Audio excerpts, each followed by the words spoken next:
Pasar malam Teluk Merah selalu ramai oleh lalu lalang manusia. Tempat aroma makanan menggoda bercampur dengan suara tawa dan musik dangdut yang memecah malam. Namun, tahukah kamu bahwa di balik kelezatan sate daging campur yang begitu dipuji, tersembunyi sebuah kisah kejahatan yang menakutkan gadis-gadis muda, lenyap satu persatu dalam kegelapan malam tanpa jeritan, tanpa jejak, dan tanpa seorang pun tahu bahwa perjalanan terakhir mereka berakhir di sebuah peternakan terpencil. Di bawah tanahnya ada ruang bawah penuh maut potongan tulang kecil, noda darah kering, dan mesin penggiling daging raksasa. Siapa yang bisa membayangkan bahwa tempat itu sesungguhnya adalah neraka di dunia, di mana sekelompok pembunuh tanpa perasaan menghancurkan semua bukti dan menjadikan kejahatan mereka sebagai sebuah hidangan sempurna. Apa yang akan kamu lakukan bila tahu bahwa daging yang dinikmati ratusan orang dengan lahap ternyata menyembunyikan kenyataan yang mengerikan? Jangan ragu tekan tombol suka, bagikan, dan berlangganan kanal Kisah Kriminal Nusantara untuk mengungkap rahasia di balik kasus ini. Kisah ini bermula pada tanggal 12 Maret 1988 di Desa Kimbang Jati, wilayah Kecamatan Lumbung Jati, Kabupaten Lombok Barat, Provinsi Nusa Tenggara Barat.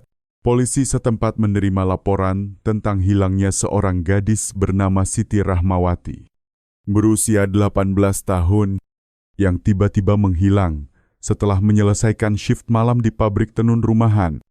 Keluarganya panik, mengatakan bahwa Siti adalah anak yang penurut dan tidak pernah menunjukkan tanda ingin pergi dari rumah. Peristiwa itu membuat petugas piket di pos polisi desa segera mengirim tim kecil untuk memeriksa lokasi. Namun, pada saat itu semua masih mengira bahwa ini hanyalah kasus hilang biasa, mungkin karena pertengkaran keluarga atau urusan pribadi.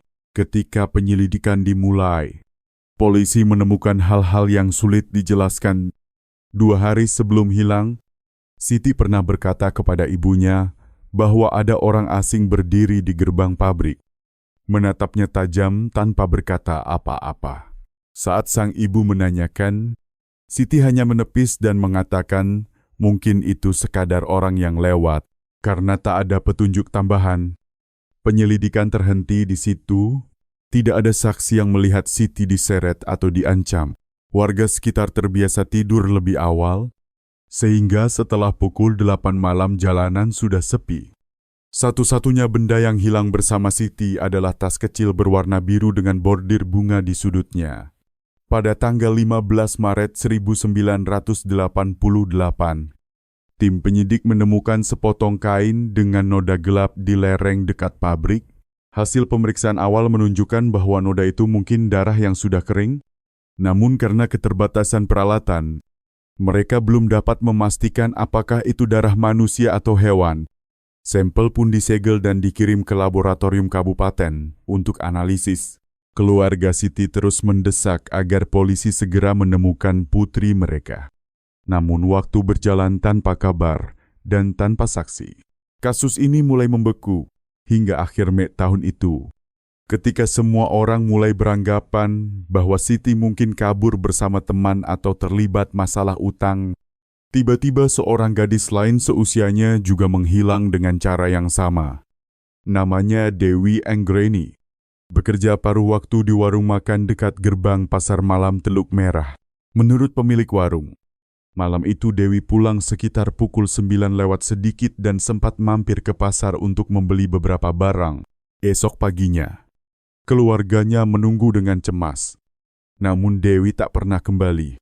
Polisi kembali menerima laporan, tapi warga sekitar bersaksi tidak mendengar teriakan atau keributan apapun. Anehnya, di sudut jalan dekat pasar, polisi menemukan sepasang sandal tua yang diakui milik Dewi. Tali sandalnya putus, dan bagian bawahnya penuh goresan seperti terseret di tanah. Orang-orang mulai berbisik, mungkinkah ada seseorang yang menyerangnya malam itu? Namun belum ada motif atau tersangka yang bisa ditentukan. Dua kasus hilang beruntun dalam waktu kurang dari 3 bulan membuat warga Lumbung Jati cemas. Meskipun demikian, pemerintah kabupaten belum membentuk tim investigasi besar. Karena kedua korban adalah perempuan muda yang mungkin saja pergi sendiri atau tertipu ajakan kerja. Tidak ada jenazah, tidak ada bukti kuat yang menunjukkan kejahatan, tetapi seorang petugas muda bernama Bribturian Prakoso diam-diam mencatat kesamaan di antara kasus-kasus itu kedua. Gadis sama-sama berwajah manis, bertubuh mungil, dan menghilang pada malam hari, hanya meninggalkan sedikit barang kecil di sekitar lokasi. Rian merasa khawatir dan beberapa kali melapor pada atasannya, Ibda Arif Santoso.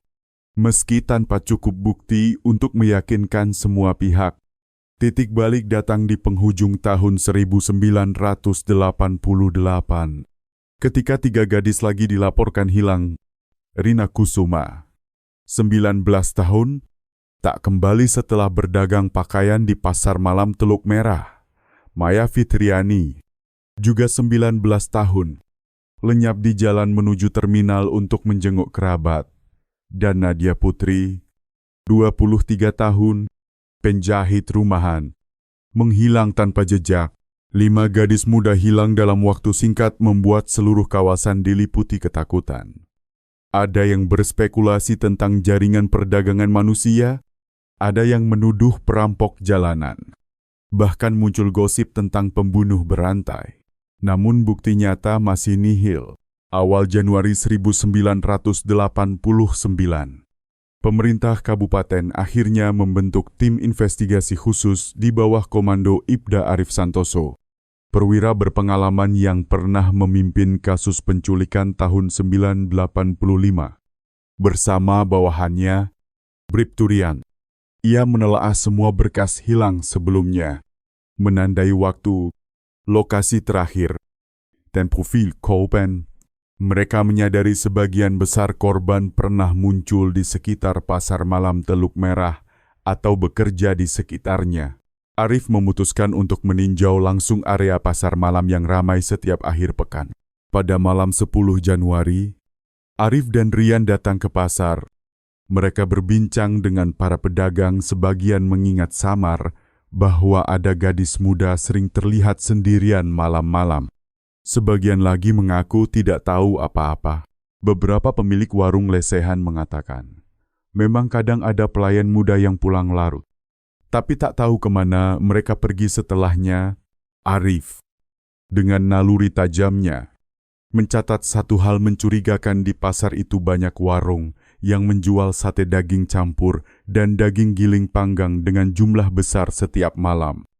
Ia mulai menelusuri dari mana asal daging-daging itu dibeli, serta siapa pemasok tetapnya.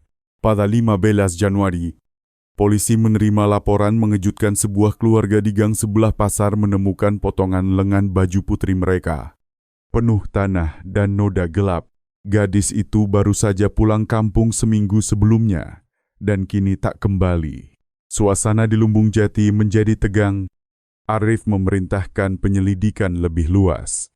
Sementara Rian diperintahkan memetakan setiap lorong dan gang di sekitar pasar untuk mencatat orang-orang mencurigakan. 20 Januari, gadis lain bernama Laila Zahra, 19 tahun, dilaporkan hilang setelah berbelanja di pasar. Ibunya mengatakan Laila berpenampilan menarik, ramah, dan tidak punya musuh. Daerah hilangnya berdekatan dengan deretan kios penjual sate. Anehnya, tak seorang pun bisa memastikan apakah Laila meninggalkan pasar dengan selamat. Sehari kemudian, seorang petani datang ke pos polisi, melaporkan menemukan sapu tangan putih bersulam bunga di ladang jagungnya. Sapu tangan yang dikenal sebagai milik Laila. Ada bercak coklat kering di ujungnya, diduga darah.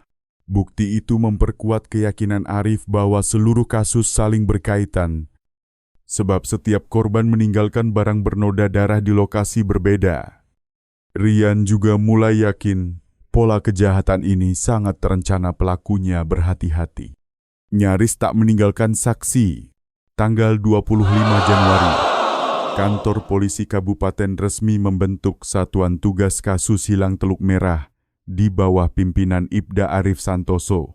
Semua berkas dari 6 korban sebelumnya dikumpulkan dan dibandingkan usia, pekerjaan, waktu, serta lokasi terakhir. 4 dari 6 korban diketahui pernah menuju pasar malam sebelum hilang. Tak ada teriakan, tak ada saksi, hanya potongan kain atau sapu tangan dengan noda darah. Tim mulai yakin bahwa pelaku memanfaatkan kegelapan untuk menyerang antara pukul 8 malam hingga tengah malam. Polisi menurunkan anggota berpakaian sipil untuk berbaur di antara pengunjung pasar, berharap dapat menangkap gerak-gerik mencurigakan. Pada 28 Januari, saat patroli di tanah kosong di belakang pasar, seorang penyidik menemukan sehelai kain robek bercampur lumpur dan beberapa helai rambut panjang. Hasil laboratorium sementara menunjukkan bahwa rambut itu milik manusia. Meski belum dapat diidentifikasi, setiap kali secuil bukti ditemukan, harapan muncul, namun pelaku tetap seperti bayangan, menghilang tanpa jejak. Satu-satunya kesamaan adalah semua korban berusia 18 hingga 23 tahun, dan semuanya hilang di sekitar pasar atau di jalan pulang dari sana. Akhir Januari 1989, rapat darurat digelar. Ibda Arif menegaskan, kita tidak bisa menganggap remeh. Ini mungkin rangkaian penculikan atau lebih buruk lagi. Ia memerintahkan Rian dan timnya membagi area patroli, mengawasi setiap sudut pasar malam Teluk Merah, serta bekerja sama dengan warga untuk menjaga keamanan. Namun hingga akhir Februari, belum ada hasil nyata. Teriakan keluarga korban yang memohon kabar semakin menggema. Polisi terus mencari, namun hanya menemukan potongan-potongan bukti samar. Pagi 3 Maret, seorang pekerja malam di pabrik pengolahan hasil bumi di pinggiran desa melapor. Ia melihat gadis muda berlari sambil menangis di gang dekat pasar sekitar pukul 10 malam sebelumnya. Ia tak sempat menolong karena gadis itu berbelok dan menghilang. Ia tak ingat wajahnya jelas, hanya mengatakan rambutnya panjang sebahu. Polisi menduga gadis itu calon korban berikutnya. Tapi ketika mereka menyisir lokasi, tak ada siapa-siapa dan tak ada jejak baru. Hal itu menandakan bahwa pelaku sangat mengenal wilayah dan tahu kapan saat paling sepi.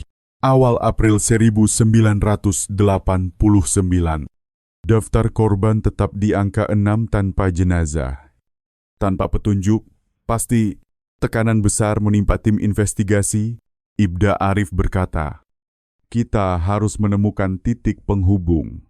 Semua peristiwa terjadi di sekitar pasar malam. Jadi kita periksa lagi semua pemasok bahan makanan dari pedagang kecil sampai pengangkut daging. Namun penyelidikan baru saja dimulai. Misteri di pasar malam Teluk Merah semakin menebal. Para pedagang juga sering berganti-ganti lapak secara bergiliran, membuatnya sangat sulit untuk membatasi lingkaran tersangka secara spesifik. Sore hari tanggal 10 April tahun 1989, Satuan Tugas memperoleh temuan baru sepotong pakaian berlumur darah ditemukan di sebuah gang kecil yang mengarah ke sebidang tanah kosong di sisi pasar. Warna kain itu persis sama dengan baju yang dikenakan salah satu korban sebelum menghilang. Uji cepat memastikan bahwa itu memang darah manusia. Meskipun laboratorium forensik belum memiliki peralatan memadai untuk menegaskan golongan darah. Kendati begitu, dengan intuisi yang mengeras dari rangkaian bukti, tim penyidik mulai yakin bahwa kasus-kasus hilang ini tidak sekadar bujuk rayu untuk dijual ke tempat lain besar. Kemungkinan telah terjadi pembunuhan dan jenazah para korban disembunyikan dengan sangat rapi. Malam itu, Ibda Arif Santoso memanggil Bribtu Rian Prakoso ke ruang tertutup di markas. Kita sudah punya cukup alasan untuk meyakini ini rangkaian perkara serius. Tidak menutup kemungkinan ada kebengisan yang luar biasa di via belakangnya. Mulai besok malam, kamu atur pengintaian di sekitar pasar. Cari tanda sekecil apapun Aku sendiri akan turun ke tiap lapak, berbincang dengan para penjual daging dan para pengepul. Usai berkata begitu, wajah Arif membeku pertanda tekadnya untuk membongkar siapa yang berdiri di sauh misteri ini. Tepat pada saat itu, ada laporan baru masuk di tepi hutan luar desa. Sepasang kekasih kebetulan melihat beberapa bercak darah di atas batu. Juga segumpal rambut perempuan yang dipotong pendek. Tim segera berangkat memeriksa dan menunggu hasil. Tanggal 12 April tahun 1989,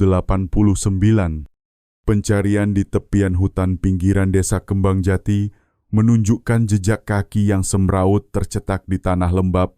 Ada telapak kecil yang mirip milik perempuan, bercampur telapak lebih besar yang tampak milik laki-laki. Sepanjang petak tanah itu ada pasir yang terinjak. Juga beberapa helai rambut panjang berceceran. Polisi menutup area berharap bisa memungut bukti apapun. Tetapi selain bercak darah dan gulungan rambut, yang ada hanya ranting-ranting rontok. Tak ada kartu identitas atau barang yang bisa menunjuk seseorang secara pasti. Dugaan awal menyiratkan ada pergulatan sengit di sana. Namun korban dan pelaku sudah pergi meninggalkan tempat. Ibda Arif Santoso memerintahkan para penyidik berjaga sepanjang malam, berjaga-jaga bila pelaku kembali. Pagi tanggal 14 April tahun 1989,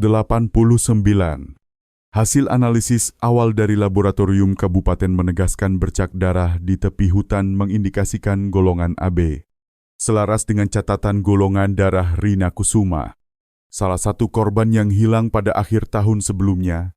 Jumlah darah di lokasi tidak banyak, namun cukup untuk mendasari kecurigaan bahwa Rina pernah terluka dan mungkin sempat berusaha meloloskan diri. Saat itu pula Arif segera menautkan ingatannya pada pasar malam Teluk Merah. Ia meminta agar jadwal aktivitas Rina sebelum hilang diperiksa lagi. Rina biasa menjajakan pakaian di pasar dari sore hingga sekitar pukul 9 malam. Lalu berkemas pulang waktu yang sejalan dengan pola lenyapnya korban-korban lain. Tanggal 16 April tahun 1989, dalam rapat internal, Bribtu Rian mengemukakan pendapat pelaku tampaknya menyasar gadis-gadis yang pulang larut atau melintas di tempat sepi. Pasar memang ramai, tetapi jalan pulang para korban gelap tanpa lampu jalan. Besar kemungkinan pelaku menunggu di lokasi sunyi lalu menyerang. Satuan tugas sepakat menjalankan skema penyergapan di sekitar pasar malam, membagi posisi ke beberapa titik dan bergiliran sepanjang malam targetnya menangkap basah. Atau setidaknya menelusuri orang manapun yang tampak membuntuti perempuan muda. Sejak tanggal 17 April hingga lewat akhir bulan, para penyidik berpakaian sipil menyelinap di lorong-lorong sempit, tanah lapang terlantar, dan jalan setapak di pinggir pasar malam Teluk Merah. Beberapa malam berturut-turut, mereka mencatat bayangan sosok bergerak mencurigakan.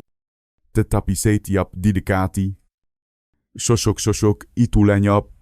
Ada yang ternyata pedagang membawa pulang barang dagangan. Ada pula yang memanggul karung sisa makanan untuk pakan ternak. Tidak ada satupun yang menampilkan gejala tindak pidana yang jelas. Namun, tim mendapati beberapa warung khusus penjual daging giling dan sate daging campur masih menerima pasokan pada jam yang sangat larut. Sesekali kiriman datang dari arah luar desa, para pemilik warung berkilah mereka memang sengaja mengambil daging segar malam hari agar siap jual pada pagi berikut. Belum tampak kejanggalan, tetapi Rian menandai satu warung mereka menjual daging giling manis gurih yang sangat laris. Konon rasanya berbeda. Tanggal 2 Mei tahun 1989, satu kasus hilang kembali terjadi. Rani Oktaviani, 19 tahun, malam itu meninggalkan pasar malam Teluk Merah sekitar pukul 9 bersama seorang teman. Menurut cerita si teman, Rani sempat diajak seorang pria paruh baya ke sisi samping pasar dengan dalih menawarkan pekerjaan. Temannya pulang lebih dulu. Esok pagi, keluarga Rani melapor bahwa Rani tidak kembali. Jejak sandal Rani ditemukan di sisi pagar kayu, talinya patah. Meninggalkan goresan menyeret di tanah sama persis dengan pola pada kasus Dewi Anggraini sebelumnya. Ini menambah keyakinan polisi tentang keberadaan sosok misterius yang menggunakan cara paksa untuk menundukkan perempuan muda. Sayangnya, tak ada yang sempat mengenali wajah pria itu. Satuan tugas segera menanyai para pedagang di pasar. Kebanyakan berkata malam terlalu ramai. Orang tidak saling memperhatikan. Ada yang mengaku sempat melihat lelaki berjaket gelap dan topi menutupi hampir seluruh wajah. Suaranya seperti logat lokal yang bercampur. Saat polisi menelusuri, semua keterangan kabur, tak ada yang tahu apakah ia pendatang atau warga sekitar. Namun, motif menawarkan pekerjaan kembali berulang. Beberapa korban sebelumnya juga sempat berniat mencari kerja sambilan. Rian menegaskan pelaku mungkin memancing para gadis dengan janji pekerjaan ringan bergaji besar, membuat mereka rela mengikuti tanpa curiga. Memasuki pertengahan Mei tahun 1989, suasana takut menyelimuti area pasar malam. Banyak gadis enggan berjalan sendirian pada larut malam. Meski begitu, penyelidikan belum juga menembus kebuntuan. Ibda Arif tak surut semangat. Ia mendorong anggotanya memusatkan penyisiran pada kalangan yang bekerja malam kernet, pengangkut barang, pemilik lapak yang mengambil daging, hingga para peternak kecil yang memasok. Kelompok inilah yang bebas keluar masuk pasar tanpa diperhatikan. Arif yakin pelaku mungkin berasal dari lingkaran ini, atau setidaknya punya koneksi kuat agar leluasa beroperasi. Saat pengumpulan keterangan, polisi mendengar kabar samar ada satu lapak daging giling yang belakangan ini mengambil pasokan dari sebuah peternakan jauh. Kualitasnya rendah, tetapi harganya sangat murah dan aromanya aneh manis gurih yang tidak biasa. Orang-orang hanya menanggapinya sebagai obrolan warung. Namun Rian langsung memberi tanda merah. Tanggal 20 Mei tahun 1989, razia mendadak digelar terhadap truk pengangkut barang yang masuk area pasar malam. Polisi memeriksa dokumen dan surat kesehatan hewan. Sebuah pikap kecil ternyata tidak membawa berkas lengkap. Sopirnya berdalih hanya mengantarkan titipan kenalan dan tidak tahu asal-usul barang. Di bak, hanya ada daging babi yang berbau menyengat. Tidak ditemukan pelanggaran pidana yang tegas. Tetapi Ibda Arif mengingatkan tim untuk mewaspadai pengiriman yang datang di jam tidak lazim terutama saat pasar sepi. Menurutnya, pelaku bisa memanfaatkan kedalaman malam untuk memindahkan sesuatu yang terkait korban dan menghapus jejak. Tanggal 25 Mei, hasil pencocokan petunjuk dari kasus Rani Oktaviani menunjukkan kemungkinan Rani diculik tepat di gang belakang pasar. Di sela dinding yang berlubang, polisi menemukan sebuah sisir kecil dan beberapa helai rambut ikal. Pemeriksaan cepat menyatakan karakter rambut itu cocok dengan milik Rani. Yang lebih mencolok, pada dinding kusam terdapat guratan dalam, seolah seseorang mencakar sekuat tenaga. Bersamaan dengan potongan kuku yang patah, Rian menyimpulkan Rani ditarik dengan keras. Ia meronta hebat, entah bagaimana. Tidak ada satupun yang mendengar. Teriakan mungkin pelaku sengaja memilih titik paling sunyi dan memakai cara yang membuat korban tak sempat berteriak. Rangkaian detail itu membuat tim merinding. Setiap korban seolah memiliki skenario berbeda. Siti Rahmawati lenyap tanpa jejak. Dewi Anggraini menyisakan sandal bertali putus. Rina Kusuma meneteskan darah di tepi hutan. Maya Fitriani menghilang di jalan menuju terminal. Nadia Putri diduga diseret ke gang. Rani Oktaviani digoda dengan janji pekerjaan. Ujungnya sama, semuanya berporos di sekitar pasar malam dan rute pulangnya. Ibda Arif Santoso pun resmi menyimpulkan ini adalah rangkaian pembunuhan yang sangat berbahaya. Pelaku teramat licik, mengubah metode pendekatan dan menghapus jejak dengan bersih. Menjelang akhir Mei tahun 1989, meski petunjuk kian menumpuk, jawaban masih belum menampakkan diri.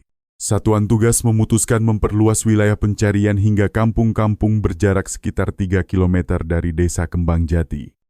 Polisi bertanya, apakah ada yang melihat gadis asing atau mendengar jeritan?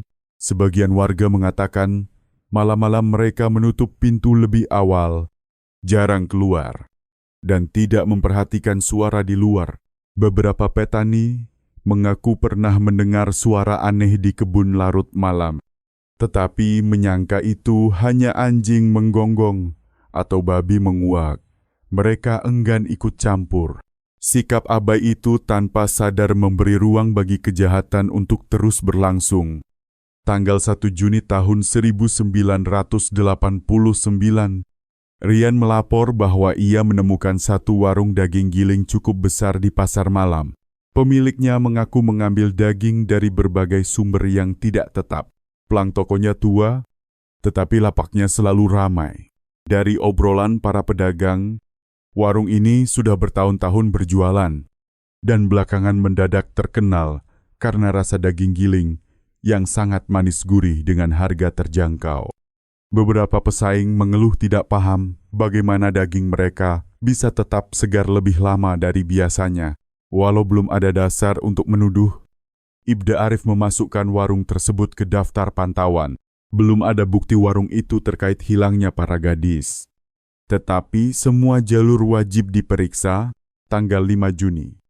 Dalam upaya menggali informasi, Satuan Tugas membuka imbauan publik.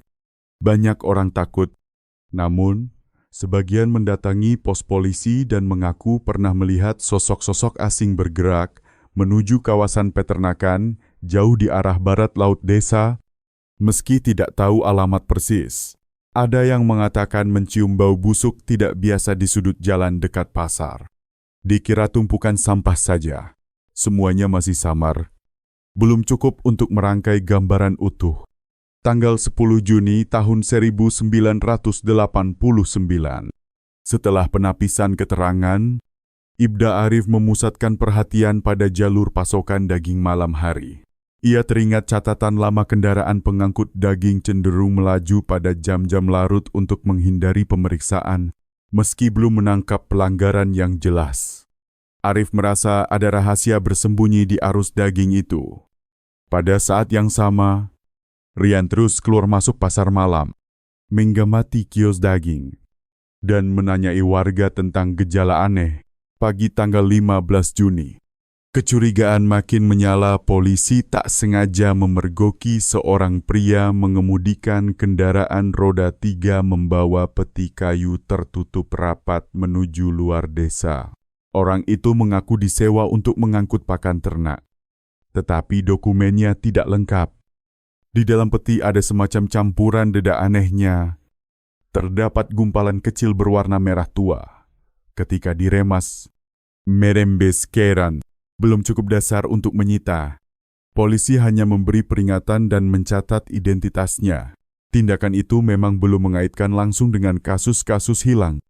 Tetapi, menyalahkan firasat buruk, Ibda Arif berniat menindaklanjuti. Namun pria itu segera lenyap dari pantauan. Di tengah banyaknya benang kusut, Satuan Tugas menilai kunci perkara mungkin berada pada cara pelaku menutupi jejak. Bila memang telah terjadi pembunuhan, pelaku harus memiliki tempat untuk menyembunyikan atau memusnahkan tubuh korban. Fakta bahwa jenazah tak ditemukan selama waktu yang panjang menunjukkan pelaku mungkin memikirkan siasat yang amat licik. Tim menyimpulkan para korban bisa saja dibawa keluar desa, bahkan keluar kabupaten, atau pelaku memusnahkan bukti di tempat. Setiap orang mengemukakan hipotesis, namun semua sepakat bahwa fokus harus kembali ke pasar malam Teluk Merah dan wilayah luar desa di sekelilingnya. Mereka pun merancang operasi membuntuti kendaraan pengangkut ketika malam turun, dengan harapan menangkap secercah kejanggalan yang selama ini luput dari mata. Trik pelaku ternyata luar biasa rumit. Tim penyidik menduga para korban mungkin telah dibawa keluar dari desa. Bahkan, mungkin melintasi batas kabupaten, atau lebih ngeri lagi, pelaku menghancurkan semua bukti di tempat kejadian Masing-masing anggota mengemukakan pendapat, tetapi semuanya sepakat fokus utama harus tertuju pada pasar malam Teluk Merah dan kawasan pinggiran di sekitarnya. Mereka menyusun rencana rahasia untuk membuntuti kendaraan pengangkut daging saat malam tiba, dengan harapan menemukan tanda-tanda ganjil yang selama ini terlewat. Malam 20 Juni tahun 1989, Bribtu Rian Prakoso bersembunyi di balik pohon besar, dekat tepi kanal. Mengintai jalan tanah menuju pasar malam. Dari kejauhan ia melihat sebuah truk kecil bermuatan karung-karung besar. Sopirnya berhenti, berbicara sebentar dengan dua pria lain, lalu melanjutkan perjalanan masuk ke arah desa. Karena belum cukup alasan, Rian tidak menghentikan kendaraan itu. Ia hanya mencatat waktu, nomor polisi, dan ciri mobilnya. Keesokan paginya ia menanyai pemilik warung daging giling apakah menerima kiriman semalam. Pemiliknya menyangkal, mengatakan belum ada pasokan baru hari itu. Ketidaksamaan keterangan ini membuat Rian melapor pada Ibda Arif Santoso. Keduanya memutuskan akan mengikuti truk itu jika muncul lagi. Tanggal 25 Juni, Arif mengumpulkan seluruh anggota Satuan Tugas Kasus Hilang Teluk Merah di markas polisi kabupaten.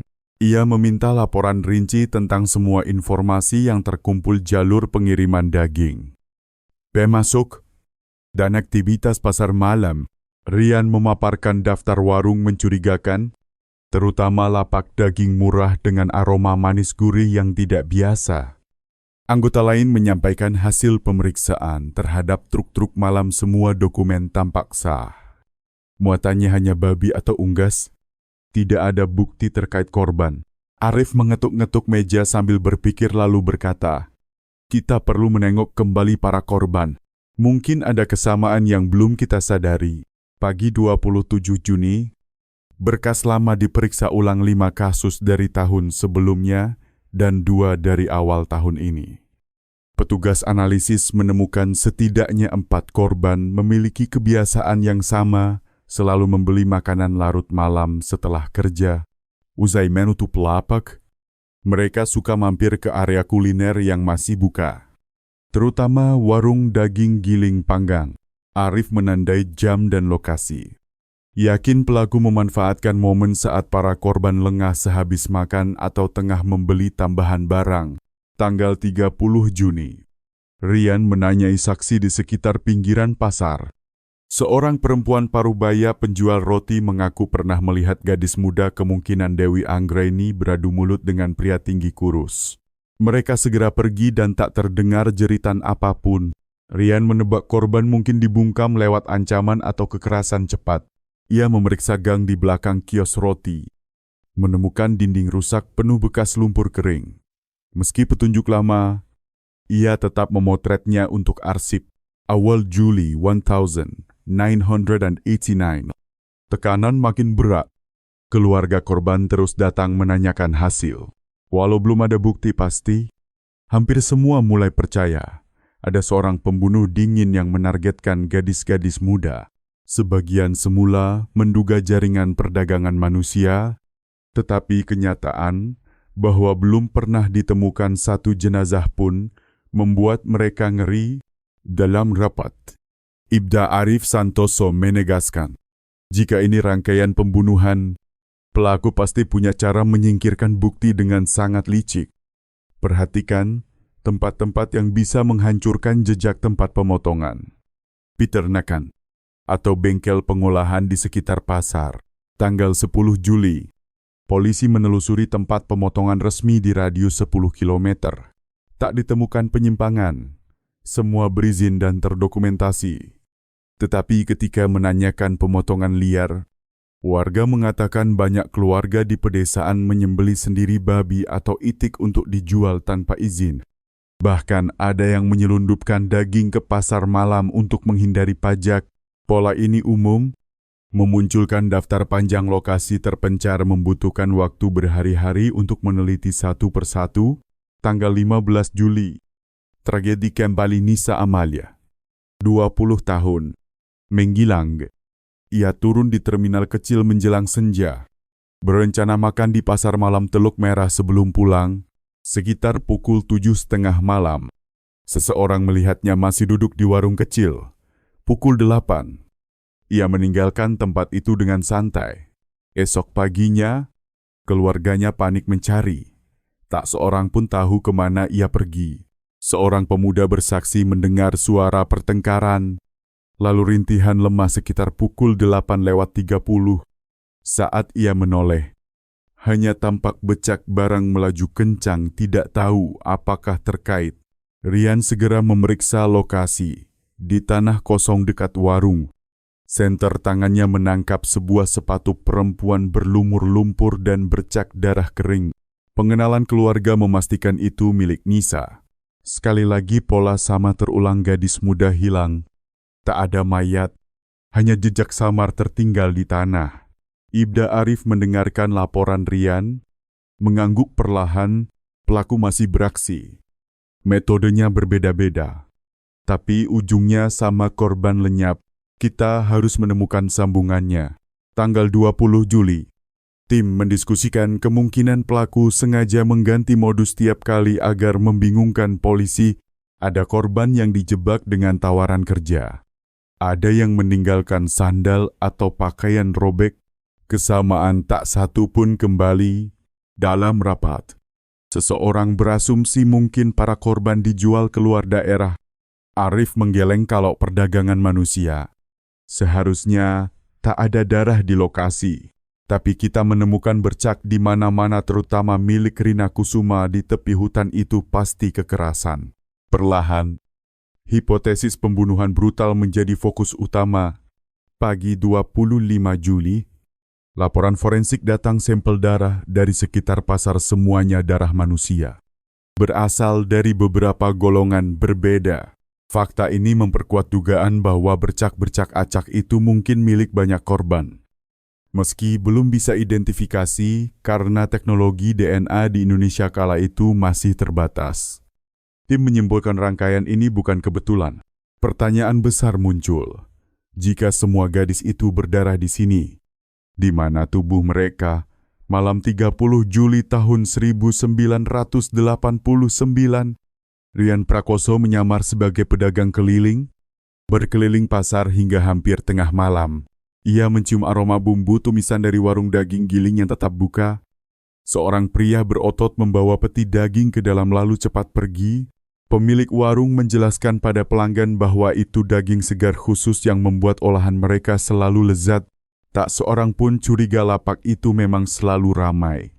Rian mencoba mengajak bicara, tetapi sang pemilik dingin, menutup obrolan dan segera membereskan jualan.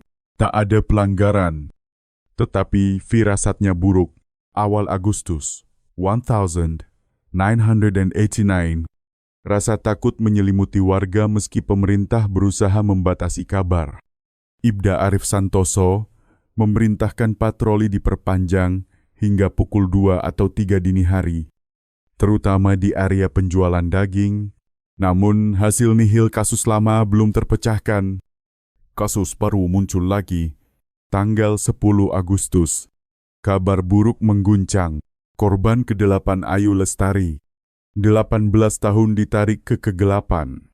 Ia baru lulus sekolah menengah dan membantu orang tuanya berjualan di pasar malam. Setelah pasar bubar, ia hendak memanggil dokar untuk pulang, tetapi tak pernah sampai rumah. Ayahnya berkeliling mencari dan hanya menemukan potongan kain bernoda darah di gerbang belakang pasar. Sore 11 Agustus, rapat darurat digelar. Situasi kian buruk, pelaku menghilang setiap kali. Jumlah korban terus bertambah. Ibda Arif mengemukakan hipotesis baru. Kita harus anggap dia punya tempat rahasia untuk menahan korban, lalu menghapus semua bukti, mungkin peternakan, gudang, atau tempat pemotongan liar jauh dari permukiman. Pikiran itu membuat semua bergidik. Tetapi mereka sepakat itu arah penyelidikan yang logis. Arif memerintahkan penyisiran menyeluruh terhadap gudang, peternakan, dan lokasi pemotongan tidak resmi dalam radius 15 km. Tanggal 15 Agustus, Penyidik menelusuri laporan warga tentang kawasan peternakan di arah barat laut. Sekitar 15 kilometer dari desa, jalan setapak menuju sana sepi. Dan ada rumor bahwa malam-malam terdengar jeritan dari arah peternakan. Pemiliknya berdalih itu suara babi disembelih. Para petani sekitar enggan ikut campur karena takut menyinggung tetangga. Meski bukti belum kuat, dugaan tentang tempat semacam itu selaras dengan teori tim pelaku butuh lokasi tertutup untuk memusnahkan korban. Tanggal 20 Agustus. Ketika tim masih membahas langkah berikut, kabar baru muncul seseorang mengaku melihat Maya Fitriani korban yang hilang tahun lalu di pinggiran desa. Polisi bergegas memeriksa, tetapi tak menemukan siapapun. Mungkin hanya rumor atau salah lihat. Semua upaya melacak Maya atau korban lain buntu. Namun justru kabar palsu itu membuat tim makin bertekad selama pelaku belum tertangkap. Ancaman akan terus berulang. Sore 25 Agustus. Ibda Arif Santoso berdiri di depan peta besar. Tangannya menelusuri garis-garis merah. Setiap titik hilangnya korban mengarah ke rute menuju barat laut, keluar desa. Ia menandai jalur menuju peternakan-peternakan kecil di sana dan berkata tegas, "Tempat ini harus kita periksa sampai tuntas." Rian bersama beberapa penyidik lain menyiapkan operasi penyamaran untuk menyelidiki wilayah itu diam-diam. Malam 30 Agustus, tim pertama menyusuri jalan setapak menuju deretan peternakan terpencil. Malam pekat, hanya suara katak menggema dari balik pagar. Mereka melihat bayangan kandang babi dan gudang kayu. Semuanya tampak tenang, angin dingin berdesir di antara pepohonan. Tanpa surat perintah mereka tak bisa memasuki area pribadi. Jadi tim memutuskan kembali. Laporan hari itu nihil, tapi penyelidikan belum selesai. Ibda Arif mendengarkan hasilnya, lalu memerintahkan agar mereka terus bersabar menelusuri sedikit demi sedikit setiap malam. Tanggal 1 September tahun 1989, ketika operasi patroli rahasia masih berlangsung, seorang petani melapor menemukan potongan tulang aneh di tepi sungai. Dan sejak saat itu, kisah kelam pasar malam Teluk Merah mulai mengarah pada kebenaran yang tak seorang pun siap untuk menatapnya. Pandangan pertama membuat Ibda Arif Santoso mengira itu tulang hewan, tetapi bentuknya terlalu mirip tulang manusia. Polisi segera mengamankan temuan itu dan mengirimnya untuk diperiksa di laboratorium. Jika benar itu tulang manusia, berarti salah satu korban mungkin telah dibunuh dan tubuhnya dipotong-potong. Kabar itu membuat semua orang bergidik. Pada hari yang sama, hasil awal forensik menunjukkan kemungkinan besar tulang itu memang milik manusia. Namun, petani yang menemukannya tidak ingat pasti di titik mana ia mengambilnya, karena aliran sungai sedang surut. Manakala petunjuk itu muncul, seluruh tim penyidik tersentak. Mereka tahu, ini bisa menjadi kunci menguak kebenaran yang terkubur. Satuan tugas memasuki tahap kewaspadaan tertinggi. Mereka menduga pelaku bukan hanya seorang, melainkan mungkin kelompok.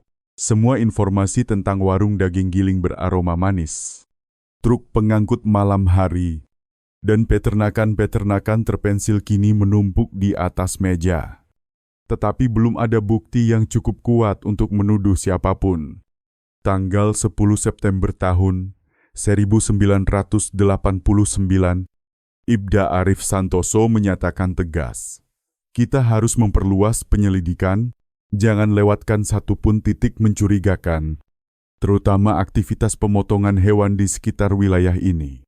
Bila memang ada pembunuhan, kemungkinan besar pelaku menyingkirkan jasad korban dengan cara mencampurnya bersama daging babi atau itik sebelum dijual ke pasar." Pernyataan itu membuat ruangan hening. Setiap orang menelan ludah membayangkan skenario mengerikan bila daging manusia benar-benar dicampur dengan bahan pangan. Maka ini akan menjadi kejahatan paling biadab yang pernah ada. Namun, seiring bertambahnya bukti berupa darah, pakaian bernoda, dan potongan tulang, hipotesis itu terdengar semakin masuk akal. Tim pun memutuskan mulai esok hari, mereka akan diam-diam mengawasi semua peternakan dan tempat pemotongan liar di bagian barat laut desa. Tanggal 12 September, Satuan Tugas mengadakan rapat tertutup setelah menerima laporan baru. Seorang perempuan Parubaya yang tinggal di pinggiran barat laut mengaku mendengar suara jeritan mirip tangisan minta tolong sekitar pukul 2 dini hari. Ia ketakutan dan tidak berani keluar. Laporan ini cocok dengan arah penyelidikan yang kini difokuskan ke wilayah luar desa Kembang Jati. Tempat banyak peternakan kecil berdiri jauh dari pemukiman. Ibda Arif memerintahkan patroli malam dilakukan, tetapi menekankan agar tidak bertindak gegabah sebelum ada bukti pasti. Pagi 14 September, tim meninjau daftar peternakan berukuran sedang hingga besar di radius 15 km. Satu nama mencuat sebuah peternakan di dusun terpencil, sekitar 15 km di barat laut. Jalan menuju ke sana sempit dan berlumpur. Banyak warga mengatakan pemilik peternakan itu kerap mengirim daging ke warung-warung di pasar malam Teluk Merah. Tetapi pengiriman selalu dilakukan lewat pukul 10 malam tanpa dokumen resmi. Seorang petani yang tinggal dekat sana mengeluh. Pada malam hari sering terdengar suara-suara aneh seperti jeritan bercampur lenguhan yang tak mungkin hanya suara babi. Namun, tak seorang pun berani menegur. Laporan itu segera dianggap penting. Meski tim belum dapat masuk tanpa surat perintah resmi, sore 15 September, Ibda Arif memerintahkan Bribtu Rian Prakoso dan 2 penyidik lain menyamar sebagai warga yang mencari kerja. Mereka menyusuri jalan menuju peternakan. Gerbangnya tinggi dan tertutup rapat oleh pagar kawat. Seorang pria Parubaya keluar menyambut dengan wajah dingin. "Kalian mau apa?" tanyanya tajam. Rian menjawab ramah. "Kami dengar di sini kadang menerima pekerja musiman." Pria itu memandangi mereka dari kepala hingga kaki. Lalu menggertak. "Tak ada lowongan?" Pergi sekarang, mereka pura-pura canggung dan pergi. Tetapi sempat melihat sebuah gudang terpisah di belakang atapnya berkarat. Dengan cerobong kecil yang mengeluarkan asap tipis meski hari masih siang, tidak jelas apa yang sedang dikerjakan di dalam. Malamnya, sekitar pukul 11, mereka kembali ke dusun lewat jalan belakang. Dari balik pepohonan, mereka mendengar bunyi logam beradu. Diikuti suara babi melenguh keras. Lalu sunyi. Bau menyengat menyeruak campuran dedak, darah, dan bulu hewan basah. Sekejap kemudian, cahaya kuning redup muncul dari jendela gudang. Semua menahan napas, berusaha melihat, tetapi jarak terlalu jauh. 30 menit kemudian, lampu padam. Rian mencatat setiap detik di buku lapangan untuk dilaporkan keesokan hari. Pagi 16 September. Ibda Arif mendengarkan laporan itu dengan wajah serius. Kemungkinan besar ada kegiatan pemotongan atau pembersihan di sana.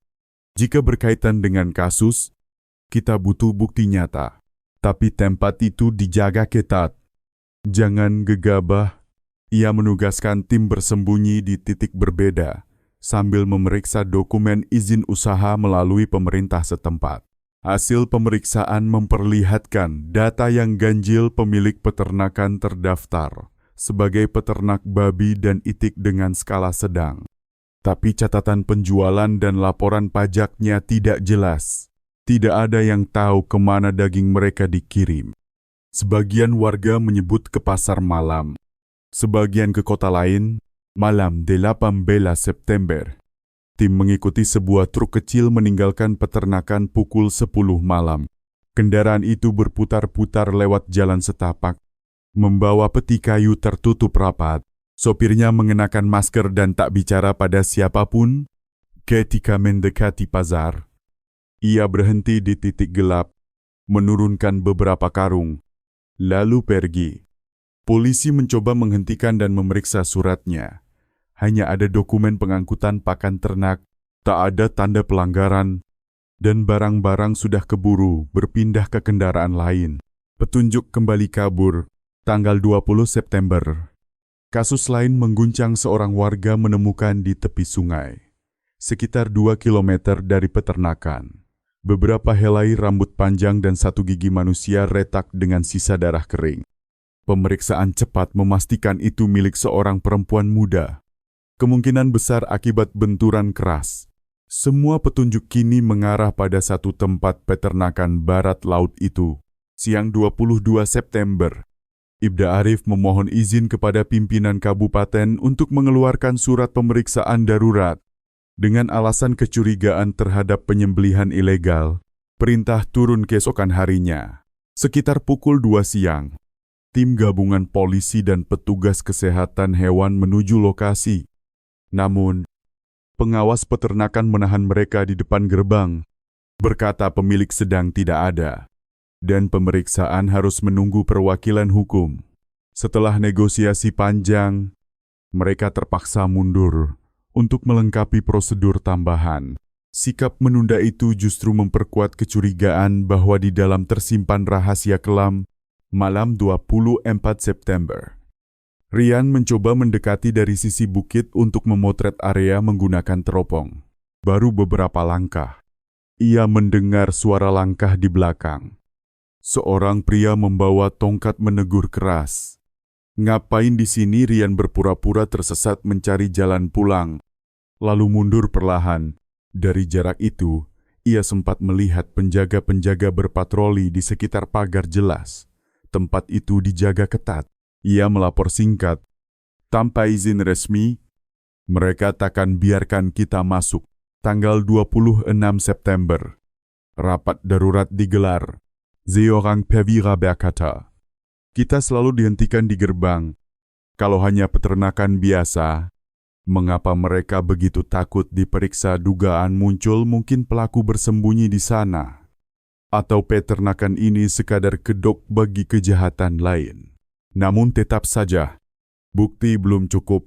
Ibda Arif menyimpulkan, "Kita butuh saksi seseorang yang pernah bekerja di sana." 2 hari kemudian, Rian mendengar kabar tentang seorang mantan pekerja bernama Surya Mahendra.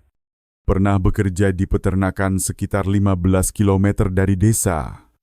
Tapi sudah keluar sejak Juni 1989 karena masalah gaji. Ia menghilang, tinggal berpindah-pindah. Setelah pencarian setengah hari, Rian menemukannya di gubuk reot pinggir kebun. Begitu ditanya, wajah Surya langsung pucat. Setelah diyakinkan aman, ia perlahan bercerita suatu malam ia terbangun oleh jeritan melengking dari gudang. Saat hendak memeriksa, majikan berteriak mengancam akan mematahkan kakinya jika berani mendekat.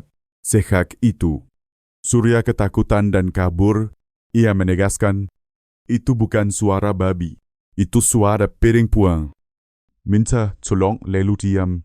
Ia juga mengingat pernah melihat si pemilik menggiring seorang gadis muda ke dalam gudang, dan gadis itu tak pernah keluar lagi. Selama ini ia bungkam karena takut mati. Mendengar itu, Rian mencatat setiap kata dan membujuk Surya untuk bersaksi resmi. Setelah ragu sejenak, Surya akhirnya setuju. Tanggal 29 September, Ibda Arif Santoso menerima laporan tertulis Surya Mahendra. Rangkaian peristiwa kini terang. Peternakan barat laut kemungkinan besar tempat para korban ditawan, mungkin juga dibunuh. Tim ingin segera mengajukan izin penggeledahan luas. Tetapi pejabat kabupaten menuntut bukti tambahan. Karena khawatir tindakan salah prosedur, polisi akhirnya hanya bisa memperketat pengawasan sambil menunggu momen yang tepat. Arif berkata pelan, "Kita tak boleh terlambat. Jika masih ada korban hidup di dalam, setiap jam bisa jadi nyawa." Malam pertama Oktober tahun 1989. Hujan deras mengguyur. Para penyidik tetap bertahan di pos-pos rahasia. Meski jalan becek dan licin, mereka menunggu. Dengan sabar bercampur ketegangan. Malam ke-3 Oktober, salah satu anggota melapor lewat radio genggam. Ia melihat 2 sosok menyeret benda besar terbungkus karung menuju halaman belakang. Bentuknya aneh, memanjang dan bergelombang di ujung, tidak seperti bangkai hewan. Jejak lumpur panjang membentang di tanah. Namun, jarak jauh dan cuaca gelap membuat mereka tak bisa memastikan isi karung. Beberapa menit kemudian, semuanya menghilang di balik pintu gudang. Para penyidik menahan napas. Mereka curiga itu Hasad atau seseorang yang pingsan. Malam berikutnya, suara jeritan melengking kembali terdengar lalu senyap. Setengah jam kemudian, pintu gudang terbuka. Seorang pria muncul, menatap sekeliling, lalu menutup lagi. Hujan turun deras. Udara mensekam. Dari tempat persembunyian, Rian meremas gagang pistolnya.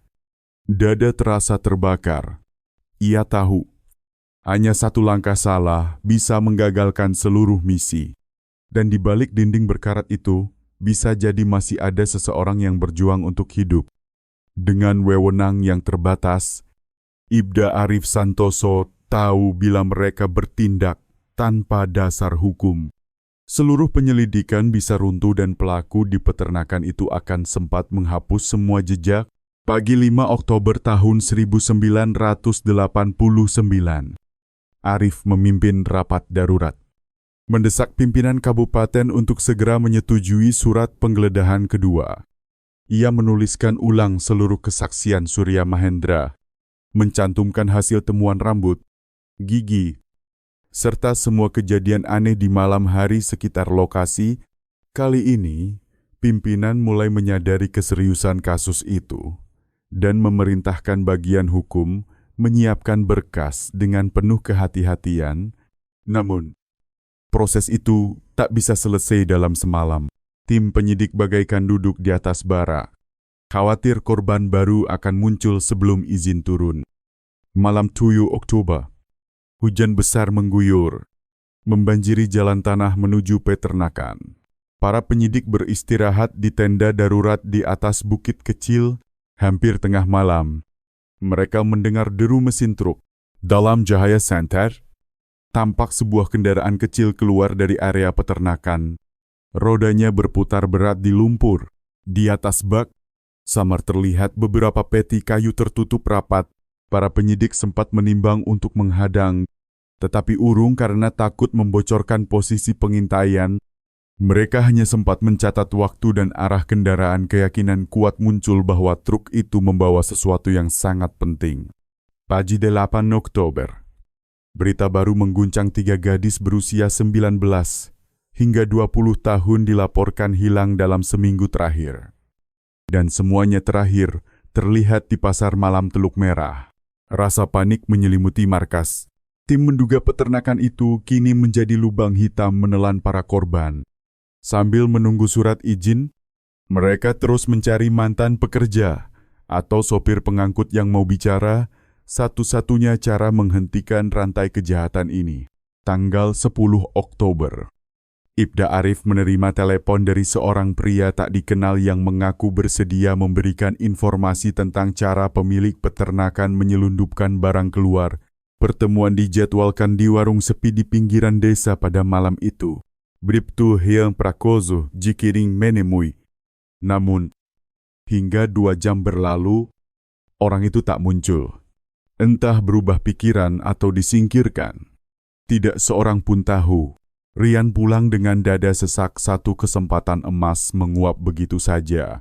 Malam berikutnya, laporan tentang bau busuk dan suara lirih dari arah peternakan kembali bermunculan. Semua anggota satuan tugas merasa tembok rahasia itu nyaris retak. Tetapi hukum menahan langkah mereka. Setiap jam terasa menambah kemungkinan ada korban baru. Akhirnya, tanggal 12 Oktober tahun 1989, surat izin penggeledahan darurat ditandatangani. Berdasarkan kesaksian Surya dan bukti lapangan, Ibda Arif Santoso memimpin satu tim gabungan polisi dan petugas kesehatan hewan untuk melakukan operasi mendadak sore itu. Saat mereka tiba, gerbang peternakan terkunci rapat. Tak seorang pun tampak. Diketuk berkali-kali, tidak ada jawaban. Pintu samping dipalang dengan besi. Rian mencium suasana tak biasa seperti tempat yang baru ditinggalkan terburu-buru. Setelah memeriksa sekeliling dan memastikan area kosong, tim memutuskan menyegel lokasi sementara.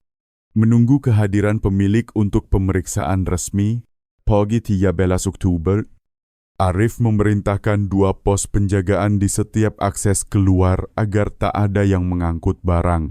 Warga sekitar mulai berbisik baru beberapa hari, lalu mereka masih melihat orang beraktivitas di dalam.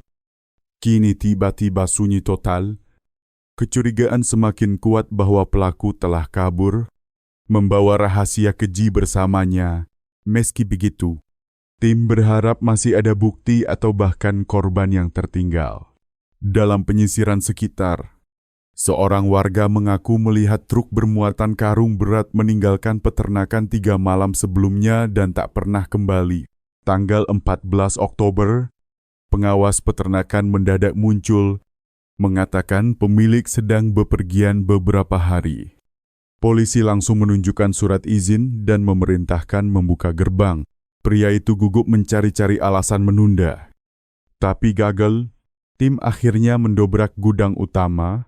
Begitu pintu terbuka, bau busuk menyeruak.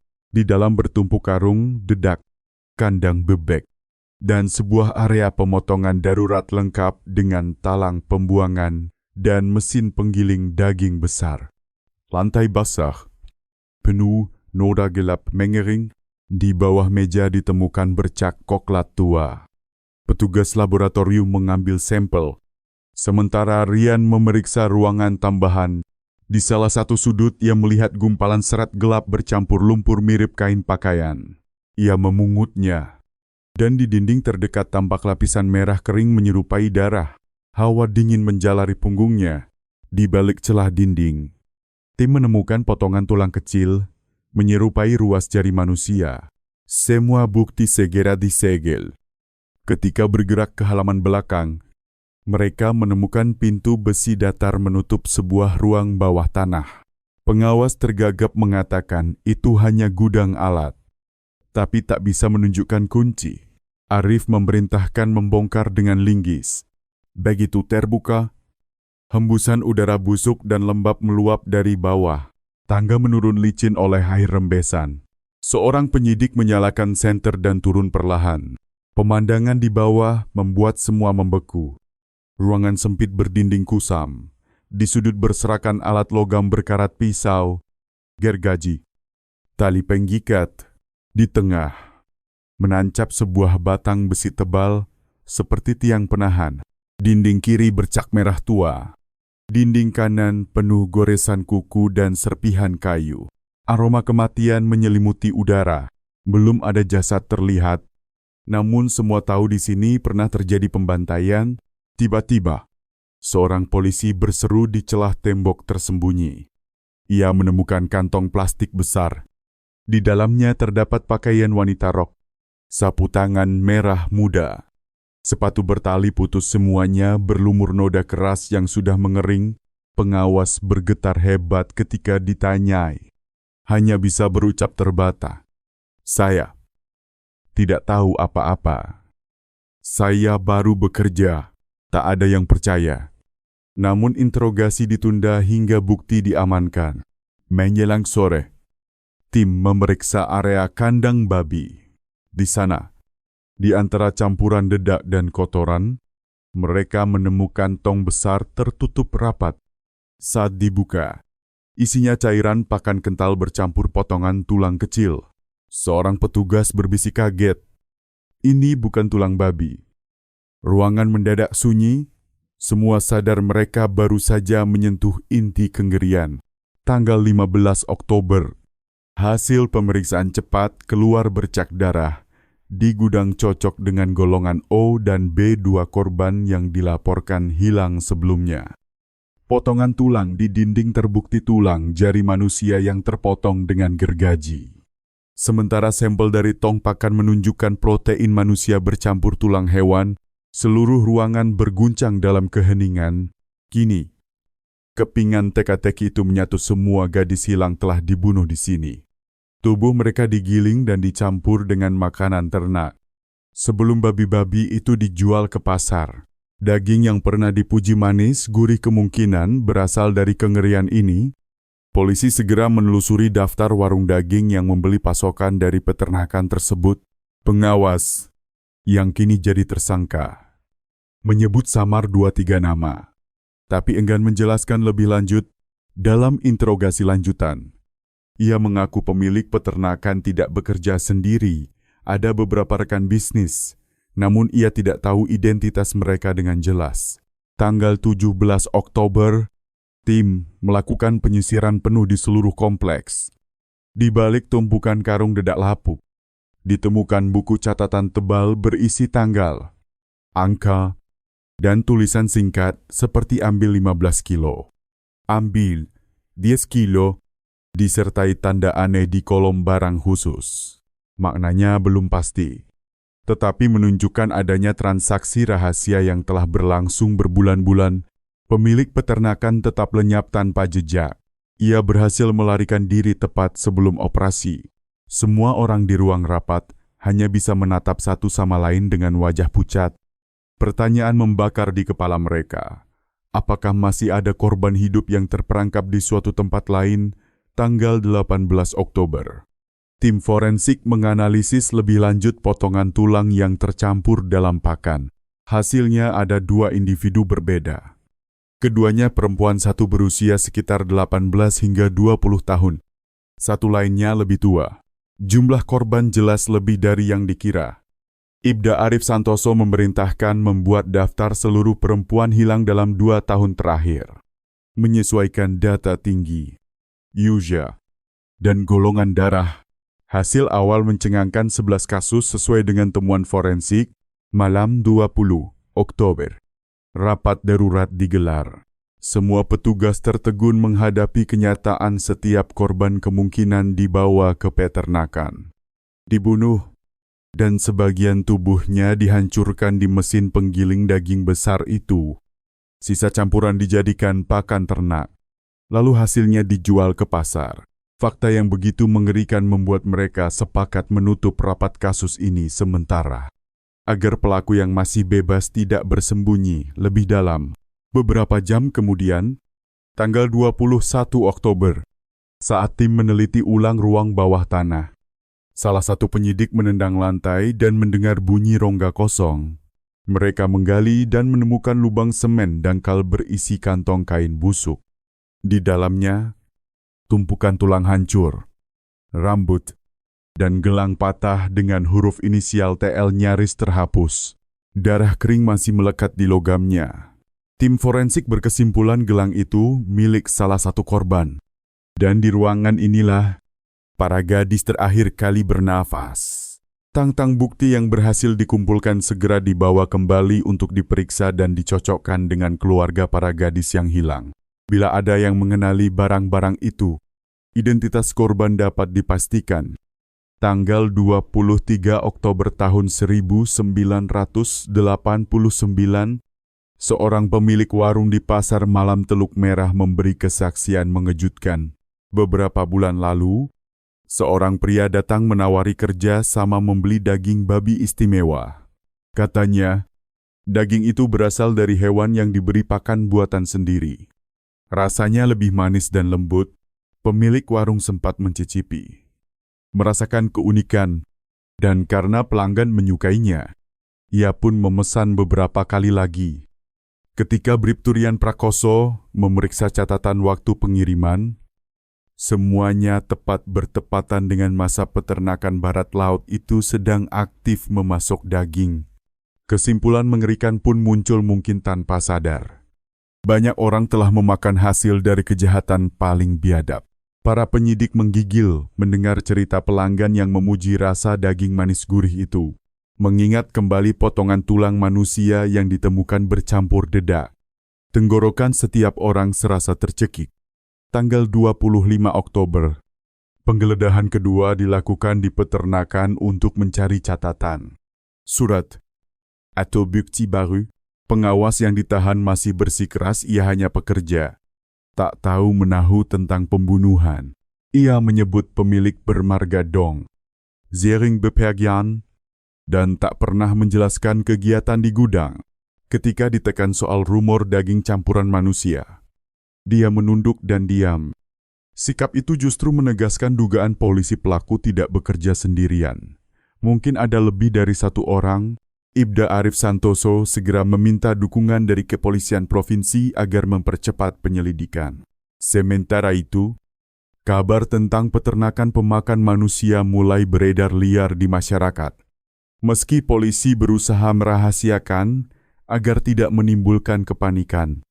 Menjelang akhir Oktober, jumlah korban yang teridentifikasi sudah mencapai 11 gadis muda. Meski diperkirakan masih ada yang belum dilaporkan, tanggal 1 November 1989, hasil identifikasi laboratorium memperlihatkan DNA 4 korban cocok dengan potongan tulang dan darah di peternakan. Teknologi masih sederhana saat itu, tetapi kecocokan golongan darah dan jaringan tubuh memperkuat kesimpulan. Nama-nama korban pun disebut Rina Kusuma, Dwi Anggreni, Lia Wulandari, dan Nurina Wijaya, semuanya berusia belasan hingga awal 20-an. Setiap jasad menunjukkan pola penyiksaan berbeda, ada yang kehilangan jari, ada yang tulang punggungnya terpotong. Bahkan satu di antaranya mengalami patah tengkuk. Forensik menyimpulkan sebagian korban disiksa sebelum dibunuh. Malam 2 November. Suasana rapat di kantor kepolisian Kabupaten Kembang Jati berat dan muram. Ibda Arif menatap rekan-rekannya, ini bukan sekadar kasus penculikan. Kita menghadapi pembunuh berantai, atau bahkan kelompok. Mereka tega menyiksa dan memutilasi manusia seperti hewan. Jangan lengah kemungkinan ada kaki tangan mereka yang masih bebas. Sehak itu, seluruh jalur keluar kota dijaga ketat. Setiap truk pengangkut daging malam hari diperiksa. Pengawas peternakan tetap ditahan. Namun semakin tertutup dan sinis, ia menolak berbicara. Meski tekanan interogasi meningkat, tanggal 5 November, seorang kusir delman datang ke pos polisi. Mengaku melihat pria berjanggut lebat dengan pakaian lusuh bersembunyi di hutan sekitar 10 km ke utara. Ia curiga itu pemilik peternakan. Polisi segera mengerahkan tim pemburu. Mereka menyisir hutan seharian tanpa hasil. Saat senja, hanya ditemukan jejak kaki besar di tanah basah. Berakhir di tepi sungai. Pelaku mungkin telah menyeberang dan melarikan diri. Meski gagal menangkap, satuan tugas yakin mereka sudah sangat dekat. Tanggal 7 November. Hasil pemeriksaan lanjutan dari ruang bawah tanah menunjukkan tumpukan tulang belasan orang. Seorang ahli forensik berbisik, tempat ini seperti kuburan rahasia. Setiap hari, petugas menyusun potongan demi potongan pakaian, rembert, gigi, catatan transaksi, hingga mesin penggiling besar, semuanya membentuk gambaran utuh. Peternakan itu adalah pabrik kematian. Korban-korban diculik, disiksa, dibunuh. Lalu tubuh mereka digiling, dicampur pakan ternak, dan disembunyikan di perut hewan. Kejahatan ini telah berlangsung lebih dari setahun, tanpa satu pun jenazah ditemukan, karena semuanya lenyap di antara daging yang dijual di pasar. Tanggal 10 November, perintah dikeluarkan perketat pengawasan di wilayah selatan karena diduga pelaku utama berencana kabur ke provinsi lain. Tim patroli menjaga terminal, dermaga, dan penginapan murah. Sejak saat itu, tak ada lagi korban baru mungkin karena sarang kejahatan sudah terbongkar. Namun ketakutan belum reda. Polisi tahu para pelaku masih di luar sana. Tanggal 15 November, hasil analisis tambahan mengonfirmasi 2 korban lain, Nisa Amalia dan Maya Fitriani. Total sudah 6 orang teridentifikasi tewas, sementara 5 lainnya masih menunggu hasil pemeriksaan. Penyidik meyakini jaringan ini melibatkan lebih dari 1 pembunuh. Setiap korban menunjukkan pola penyiksaan berbeda, ada yang dipotong perlahan, ada yang dipukul hingga tengkoraknya retak. Tingkat kekejaman mereka melebihi batas kemanusiaan. Akhir tahun 1989, penyelidikan melebar Polisi menelusuri seluruh rantai distribusi daging dari peternakan itu, menanyai sopir, penggeser, dan pekerja lama. Banyak yang menyangkal tahu apapun, beberapa hanya mengaku mendengar jeritan pada malam-malam tertentu, tapi mengira itu suara babi disembelih. Siapapun yang mencoba bicara tentang perempuan dikurung selalu diancam akan dibunuh. Satu-satunya saksi, Surya Mahendra, tetap dalam perlindungan polisi. Namun kesaksiannya belum cukup untuk menyeret seluruh jaringan ke pengadilan. Waktu berjalan cepat, akhir Desember 1989. Semua bukti sudah cukup membuktikan satu hal. Peternakan itu bukan kandang hewan, melainkan tempat penyembelihan manusia. Namun, ketiga pelaku utama yang dikenal di kalangan bawah tanah sebagai kakak besar, kakak kedua, dan si bungsu masih bebas. Mereka adalah tiga bersaudara bermarga Dong. Buron sejak pertengahan 1987. Dulunya dikenal sebagai pencuri ternak yang kemudian berubah menjadi pembunuh berantai. Kini, polisi bersumpah tidak akan berhenti sampai semua tertangkap. Tapi malam terus berganti, dan di pasar malam Teluk Merah, aroma daging panggang masih menguar, meninggalkan pertanyaan yang menghantui semua orang. Berapa banyak dari mereka yang pernah makan potongan kengerian itu, tanpa menyadarinya seluruh lokasi peternakan kini telah disegel. Berdasarkan bukti kuat di TKP, tim penyidik memastikan bahwa tiga tersangka memiliki hubungan erat dan pembagian peran yang jelas. Satu orang bertugas memikat korban, satu menjaga dan menahan, dan terakhir melakukan pembunuhan, serta menghilangkan jejak. Metode penyiksaan mereka beragam dan brutal. Beberapa korban dipukul hingga pingsan. Ada yang diikat erat lalu dipotong jari-jarinya satu persatu. Bahkan ada yang ditusuk menembus bahu. Jejak sayatan itu masih tampak di tulang. Setiap temuan baru membuat seluruh tim semakin bergidik sekaligus bertekad menuntaskan kasus ini. Sebuah laporan darurat datang. Seorang gadis terlihat diseret ke atas sepeda motor beban di pinggir jalan, sekitar 3 kilometer dari pasar malam Teluk Merah. Beberapa saksi sempat mendengar korban berteriak lemah, lalu kendaraan itu melaju kencang menghilang. Polisi segera menutup semua jalur keluar kota, menyisir hingga tengah malam. Keesokan paginya, sepeda motor itu ditemukan terbengkalai di celah bukit. Di kursinya masih ada kain berlumur darah segar. Namun sang gadis lenyap. Bribtu Rian Prakoso memeriksa rumah-rumah kosong di sekitar. Tetapi nihil hasil. Semua orang khawatir ini mungkin korban baru dari tiga pembunuh sadis itu. Tanggal 10 Februari, Ibda Arif Santoso memerintahkan penyisiran menyeluruh di kawasan pegunungan. Ia menurunkan tim anjing pelacak dengan harapan penciuman mereka bisa menemukan jejak darah. Menjelang sore, salah satu anjing menggonggong keras di area tanah gembur baru digali. Setelah dibuka, mereka menemukan potongan sweater biru dan helaian rambut hitam, namun tanpa jasad. Diduga para pelaku menipu arah pencarian atau memindahkan korban ke tempat lain. Semua petugas sadar mereka sedang berpacu dengan waktu. Tanggal 12 Februari, seorang warga mengaku melihat dua pria memanggul karung besar menuju rumah kosong di Bukit Majaputra, sekitar 30 km di barat daya kota. Daerah itu sepi dan ditumbuhi hutan lebat. Tim memutuskan melakukan penggerebekan dini hari 15 Februari. Pasukan dibagi 3 jalur, mengepung dari bawah bukit sejak malam. Pukul 4:30, operasi dimulai, namun rumah yang mereka dobrak kosong. Hanya ada beberapa drum tua, jejak benda berat diseret, dan bekas darah di tanah. Satu tim menemukan kain perban merah mirip alat pengikat tangan. Pelaku lagi-lagi lolos. Meski frustrasi, Ibda Arif menenangkan pasukannya. Mereka sudah terdesak, tak akan bisa berlari jauh lagi. Tanggal 17 Februari, seorang petani menemukan gadis pingsan di bawah pohon besar. Tubuh penuh luka dan lebam. Korban bernama Sari Wijayanti.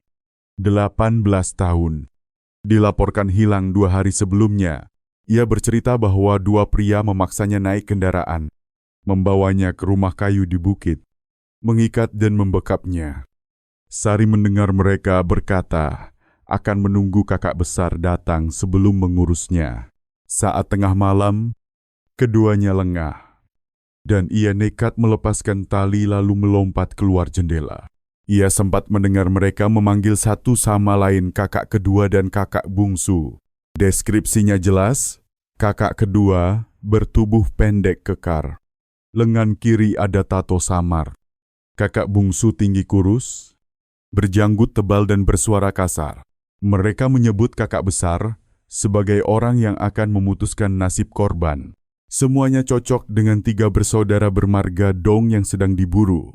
Tanggal 20 Februari, Ibda Arif memimpin operasi besar-besaran dengan bantuan polisi kehutanan dan warga sukarelawan. Selama seminggu penuh, mereka menyisir setiap gubuk dan lahan kosong di sekitar bukit. Tapi pelaku selalu lebih cepat. Anjing pelacak beberapa kali menemukan tas plastik berdarah dan tulang kecil di lubang batu. Namun tidak ada orang di sana. Penyidik mulai takut bahwa mereka kembali menculik untuk bahan pakan baru. Tanggal 25 Februari, tim menemukan gua dangkal dengan 2 kandang kayu beralaskan jerami berlumur darah lama dan sebuah tiang besi berantai. Di sekitarnya berserakan tulang kecil dan potongan plastik. Pemandangan itu begitu mengerikan hingga sebagian petugas harus berpaling. Antara tumpukan kotoran, ditemukan sobekan kertas kusam bertuliskan Dong. Huruf berikutnya tak terbaca. Bukti ini cukup bagi tim penyidik untuk yakin 100% bahwa 3 bersaudara Dong memang pelaku utama. Mereka harus ditangkap sebelum ada gadis lain yang disiksa atau dibunuh. Tanggal 28 Februari. Operasi darurat digelar, semua jalur keluar Kabupaten Kembangjati diperketat. Petugas di terminal, pos jalan, hingga pelabuhan kecil memeriksa setiap orang dengan bawaan besar. Sekitar pukul 11 malam, 3 pria muncul di terminal bus antar provinsi. Mereka bertanya tentang jadwal keberangkatan, lalu tiba-tiba pergi begitu melihat polisi. Petugas sempat mengejar, tapi kehilangan jejak di jalan gelap. Mereka yakin itu adalah 3 bersaudara Dong. Saat itu, pemburuan mencapai puncaknya. Beberapa laporan hilangnya perempuan di daerah tetangga muncul, tapi belum bisa dikaitkan langsung. Ibda Arif terus menekan anak buahnya, kita tak boleh terlambat lagi. Mereka harus dihentikan sebelum ada korban baru. Pada malam 5 Maret, dari kejauhan terlihat asap dan cahaya api di rumah reot di perbukitan. Saat tim mendekat, hanya tersisa arang dan potongan daging terbakar berbau anyir. Hasil laboratorium kemudian memastikan di abu itu ada tulang manusia. Semua orang terpukul, mereka tahu para pembunuh baru saja melarikan diri. Tanggal 8 Maret, seorang kusir memberi keterangan penting sehari. Sebelumnya ia mengantar 2 pria, 1 berjanggut lebat, 1 bertangan terluka menuju bukit yang sama. Mereka membayar mahal dan memintanya tidak bicara kepada siapapun. Penyidik menyimpulkan itu pasti kakak kedua dan kakak bungsu sedang menuju tempat persembunyian mereka. Namun ketika pasukan tiba, hanya ada bekas jejak kaki dan darah kering di tanah. Pola pergerakan mereka makin jelas menggunakan jalur hutan, berganti tempat tiap beberapa hari. Sangat mengenal medan dan tidak ragu membunuh siapapun yang menghalangi. Laporan warga tentang teriakan samar di malam hari terus berdatangan. Tanggal 15 Maret, polisi menutup seluruh akses di sekitar Bukit Majaputra. Pukul 2 dini hari, seorang petugas patroli melihat cahaya lampu berkelip di jalur setapak. Ketika disergap, sosok itu lari menembus kabut, meninggalkan tas kain berisi pisau besar, berlumur darah dan potongan tulang kecil. Diduga kuat, itu salah satu dari 3 saudara Dong yang nyaris tertangkap. Keesokan harinya, Ibda Arif Santoso memerintahkan pengepungan siang malam. Namun hingga kini, Ketiga iblis berdarah dingin itu masih bebas, bersembunyi di balik hutan dan kabut lembab Bukit Maja. Putra sementara seluruh pasukan bersumpah tidak akan berhenti sebelum mereka ditangkap. Hidup atau mati. Setelah seluruh daerah pengintaian resmi disegel, Ibda Arif Santoso menyimpulkan hanya tinggal beberapa hari lagi. Mereka akan kehabisan tenaga dan makanan. Ini saatnya kita menekan sampai habis. Perintah segera dilaksanakan. Polisi memblokir seluruh jalan setapak yang mengarah ke jalan raya. Dan malam 25 Maret 1990, tim penyidik menyergap sebuah gudang tua di lereng bukit. Dari dalam terdengar suara bisik-bisik. Seolah ada dua orang sedang merencanakan sesuatu. Bribtu Rian Prakoso memberi isyarat semua mendekat perlahan. Begitu pintu didobrak, dua pria kaget menyambar senjata tajam. Perkelahian sengit terjadi, tapi akhirnya polisi berhasil menangkap satu orang. Pria lainnya lolos lari ke hutan. Tersangka yang tertangkap bertubuh pendek kekar. Lengan kiri bertato buram persis ciri kakak kedua. Wajahnya penuh luka baru, tampak meringis kesakitan. Ia segera diborgol dan dibawa ke markas. Tanggal 26 Maret, interogasi dimulai. Tersangka dia membatu. Hanya mendesis bahwa ia tidak bersalah. Namun begitu polisi menunjukkan bukti tulang manusia dan catatan dari peternakan, nadanya berubah. Ia menyalahkan kakak besar sebagai dalang dan si bungsu sebagai kaki tangan. Dirinya, katanya, hanya ikut sedikit dan dipaksa. Dokter yang memeriksa menemukan luka sayatan dalam di tangan kirinya, mungkin akibat pertengkaran dengan saudaranya saat pelarian. Meski begitu, ia tetap menolak menyebutkan tempat persembunyian dua orang lainnya. 2 hari kemudian, tanggal 28 Maret, ia mulai berbicara lebih banyak. Ia mengaku bahwa ketiga bersaudara Dong awalnya pencuri ternak. Tahun 1988, mereka menculik seorang gadis yang tersesat di jalan. Setelah memperkosa dan membunuhnya, mereka menggiling jasad korban dan mencampurnya dengan pakan ternak agar tak terdeteksi. Dari sana, kejahatan berubah menjadi kebiasaan, bahkan menjadi kesenangan. Kakak besar, katanya, selalu menemukan cara baru menyiksa korban. Sedangkan si bungsu yang berjanggut pandai menyembunyikan mayat dengan menggiling dan mencampur daging manusia ke dalam dedak. Tanggal 30 Maret, Ibda Arif memaksa tersangka menunjukkan lokasi persembunyian dua saudaranya. Ia berkelit, tapi akhirnya menunjuk arah puncak Bukit Majaputra. Seluruh tim mendaki selama 2 jam menembus hujan deras, tapi hanya menemukan batu dan tanah basah. Tersangka terpeleset dan terkilir. Dalam ketakutan, ia berbisik, kakak besar takkan pernah memaafkan saya. Mereka menghadapi sosok yang ditakuti bahkan oleh saudaranya sendiri. Tanggal 1 April 1990, laporan radio dari patroli mengatakan dua pria terlihat bertengkar di lereng bukit pada malam sebelumnya, diduga kakak besar dan si bungsu. Polisi menyimpulkan mereka sudah lemah dan kekurangan makanan. Dini hari 3 April, seorang pemburu melihat dua pria menyandang karung menuruni bukit. Tim penyergap segera menutup jalan keluar. Saat diteriaki polisi, keduanya berbalik melarikan diri.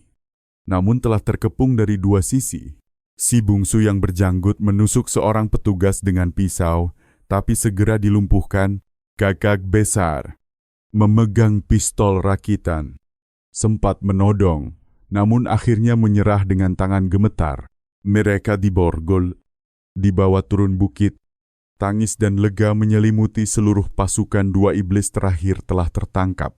Tanggal 4 April, keduanya diinterogasi di markas. Kakak besar, bernama Dong Hyong, berusia 50 tahun. Kakak kedua, Dong Chabu, 47 tahun. Si bungsu, Dong Chatlong, 44 tahun. Zibungzu, kelelahan dan ketakutan. Langsung bicara semua ide dari kakak besar. Dia yang suruh kami lakukan semua itu. Ia mengaku bertugas memotong tubuh korban dan mencampurnya ke pakan babi. Setelah tiap pembunuhan, mereka menjual daging babi itu ke pasar malam Teluk Merah. Keesokan harinya, 5 April, Dong Qiong mulai diperiksa. 2 jam pertama, ia diam membisu. Lalu, tiba-tiba ia tertawa parau dan berkata dingin, daging mereka empuk. Sayang kalau dibuang. Ruangan seketika membeku. Semua bukti kini lengkap 3 bersaudara. Dong adalah pembunuh berantai yang menyiksa dan memakan hasil korban sendiri. Tanggal 6 April, tim penyidik menyusun berkas tebal berisi 13 kasus penculikan. Di antaranya 11 korban tewas dan 2 yang selamat. Dong Qiong didaulat sebagai otak utama. Mereka membeli peternakan pada tahun 1987, membangun ruang bawah tanah, lalu menjadikannya tempat penyiksaan dan pembantaian manusia. Dalam pengakuannya, Qiong bercerita tanpa emosi ia membakar korban hidup-hidup. Memotong jari sedikit demi sedikit. Bahkan menyuntik cairan kimia untuk melumpuhkan tubuh sebelum menggiling dagingnya. Kami ingin tahu rasanya. Katanya dingin, penyidik yang menulis berita acara beberapa kali harus berhenti menahan mual. Tanggal 12 April, hasil pemeriksaan forensik dan keterangan saksi menguatkan seluruh dakwaan. 3 bersaudara Dong dinyatakan membunuh 11 perempuan muda. 2 lainnya selamat dan menghilangkan bukti dengan mencampur sisa tubuh ke pakan ternak. Semua tulang korban dikubur di sekitar peternakan. Kasus ini disebut salah satu kejahatan paling keji di sejarah Provinsi Kalimaya. Tanggal 7 Mei 1990. Di ruang sidang Kabupaten Kembangjati, 3 pembunuh itu digiring dengan tangan terborgol. Wajah mereka pucat. Tak menyesal sedikit pun, jaksa membacakan dakwaan dengan suara tegas atas kejahatan pembunuhan berantai, pemerkosaan, mutilasi, serta penyembunyian mayat secara tidak manusiawi. Pengadilan memutus hukuman mati bagi Dong Qiong, Dong Cabu, dan Dong Catlong. Sidang berakhir dengan keheningan panjang. Di luar, keluarga para korban menangis dalam pelukan polisi. Mereka takkan mengembalikan anak-anak yang hilang, tapi setidaknya keadilan telah ditegakkan. Dan demikianlah akhir dari tragedi peternakan Majaputra 2 tahun ke-8. 13 jiwa muda. Dan satu pelajaran mengerikan bagi semua orang, kejahatan terbesar bisa bersembunyi di balik wajah yang paling biasa.